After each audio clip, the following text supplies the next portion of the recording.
YouTube. What's up, you guys? This is James here at Unique Perspectives. I'm with my boy Raymond, my brother. How you doing, YouTube? I'm Threso Mac on YouTube, T-R-E-S-O-M-A-C-K. For all of my slow people, T-R-E-S-O-M-A-C-K. I'm starting a series, Shooting the Breeze with Threso Mac, where we have these different conversations. We shooting the breeze with Threso Mac and Unique Perspectives right now. There we go. So we're in Long Beach, and I don't know if you guys can hear a little of the ruckus in the background. We at the park. We're in the ghetto. Okay. We're in the ghetto. Just being straight to it, but yeah, we're basically in the ghetto, man. It's just really good just to get another video in. Basically, I'm talking with my brother, and we were just talking about, do we believe people of color are oppressed in, the United States and stuff like that. Now, I actually have a different take than my brother does, What are your thoughts, people? What are your thoughts, people? Yeah, now, obviously, and some of you can see I have the police flag actually on my sweater. So obviously, I'm a proud patriot. I'm conservative. I don't really believe that black people are oppressed, but sometimes I talk to my brother, and he has a different take on that. To a degree, I feel like it's a very tricky thing. I feel like we are an oppressed group of people.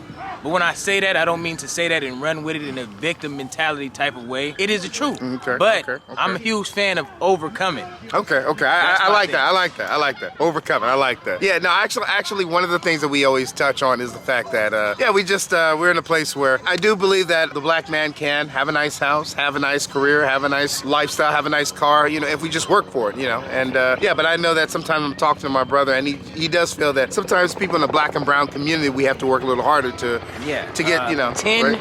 15, and 25 times. What?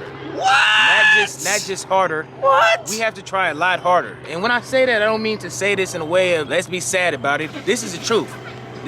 So let's try 10 and 15 times harder, people, before we just be so sad. Things are hard, but they're obtainable, people. Now, one of the things I did bring up to my brother is he has read the book of Dr. Ben Carson, somebody that grew up in poverty, didn't really have a lot going on for himself, but he worked hard, and now he's one of the greatest, brain surgeons in the world, and black conservative, somebody who, loves the Lord and stuff like that. And so I do believe, even Obama, even though I'm not excited about his policies and all this other stuff and his philosophies, but he is also an example of a black man overcoming, and a black man that was the president of the United States. So part of me, I kind of feel like I can see maybe some challenges within the black community especially, but yeah, I think for the most part, if we apply ourselves, we can actually do pretty good. I mean, even Ben Carson, in his story, I still feel like if he was a Caucasian, he wouldn't have had as much as a trial and tribulation, but it's beauty in what he went through.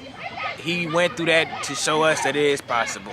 And not only him, there's a million other African Americans, blacks, Hispanics, people of different races that are also considered oppressed that have made it. So there's a lot of hope for us, especially in this day and age right now. We could be as dark as we want. We can be ourselves. We could have the certain hairstyles that we want. There's now laws implemented that they can't discriminate against our hairstyles. There's all type of stuff right now.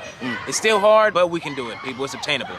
Well, yeah, and one of the things I would like to focus on is even the fact that, we have people like Kanye, Oprah, Jay-Z, Jordan, that clearly demonstrate that, if you put the work in, you can accomplish things. Now, I don't want to disregard what my brother's saying, because I'm not blind to some of the challenges. There are times when there is some type of discrimination in certain environments, so I'm not going to throw that out. I know that exists, and even within the black community, I have people I know that they look at people that are white, Caucasian, or Hispanic in a weird way, or Asian, so obviously there is discrimination amongst different groups, but I think for the most part, we're here in America, and this is a place where if you want to build something, this is the place to do it. This is why most of the world's immigrants are trying to fight their way into this country, Well, there's a lot of positive stories too. There was a story I actually want to talk about here. Go for it. There was a guy from Mexico City. The guy, he came out here, I just recently spoke to him. He was explaining to me his struggles with not even knowing the language. He didn't even know English when he came here. And he told me he learned English just by watching different television shows.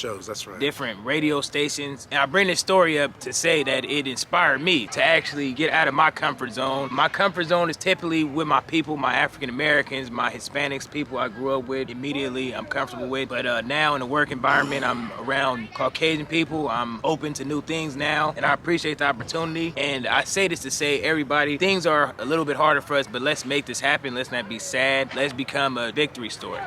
Yeah, I feel that. I feel that. And yeah, I will say that there's a lot of challenges in our community, and in my opinion, a lot of the challenges come from us, you know. Now, there are challenges that come from the outside, other communities as well, but I think a lot of the challenges we have, and I think my brother and I think we can agree. Let's take accountability. Yeah. And that's one thing I know we do agree on is, and we discuss this all the time, is, you know, sometimes we connect with people romantically that, you know, quite honestly, we know we don't have the desire to have a future with, but we will sometimes complicate our own lives because of that situations, or, you know, it could be mishandling money, you know, instead of investing or instead of buying a house or property, you know, we will squander it. This ain't the white man doing it to us. Yes, there was something put in system before we was here, and we don't know too much about it, but it was put here. But now we have this opportunity. We can teach ourselves. We can learn. There's so many different people that can counsel us. We can go find.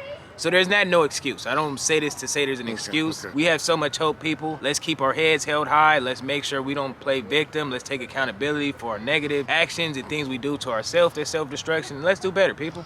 Yeah. And that's what I appreciate about my brother and I when we discuss these things is we do understand that the whole self-accountability thing, that's significant. We have to look in the mirror before we decide we want to judge or use somebody even as a scapegoat for our progress or non-progress or whatever. You know, we want to always ask ourselves, okay, am I making the right decisions in life to move forward? You know, am I managing my money correctly, my time correctly, the type of people I surround myself with? You know, I think it's important, and like my brother said, you know, just the accountability of ourselves. You know, we can't just kind of blame everybody for everything. Like, we have to take some responsibility on what's happening in our lives, you know? Let's make better actions, family. Let's take better actions, family. Let's do better. Let's make better decisions. And once we do that, then let's look how oppressed we are after we do that. That's something I'm doing in my own life, because I was making a lot of wrong decisions, me personally. Even if it was maybe a system put in play, I'm still saying we got to take accountability for the things we do to ourselves before we blame anybody outside. Yeah. I'm with that. And obviously, you know, I do feel like, you know, the self-accountability thing, once we get past that, you know, we take responsibility, we can truly progress through life and make something of ourselves. You know, you have any final thoughts before we close? Final thoughts is, let's go get us some white man money, people. Let's go change our mentality, people. Yeah. Let's go, how people say, this guy, he's talking Caucasian, he's talking white. Let's talk whiter, people. Let's make ourselves successful and let's stop playing victim all the time. Okay. Speaking for self too, let's do better, people. Got nothing but love for you. Follow me on YouTube at TRESOMACK. We'll be shooting the breeze. We'll be having different conversations. This is one of many we're gonna be having. Absolutely. Take it easy, YouTube. Absolutely. Hey, God bless you guys. Like my brother said, all about self-accountability, and we shouldn't be allowing nothing to stop us from our progress. Self-accountability. God bless you guys. People. Take care. Peace. Spend time with your family. All right. Take care, you guys. God bless you guys, and like and subscribe.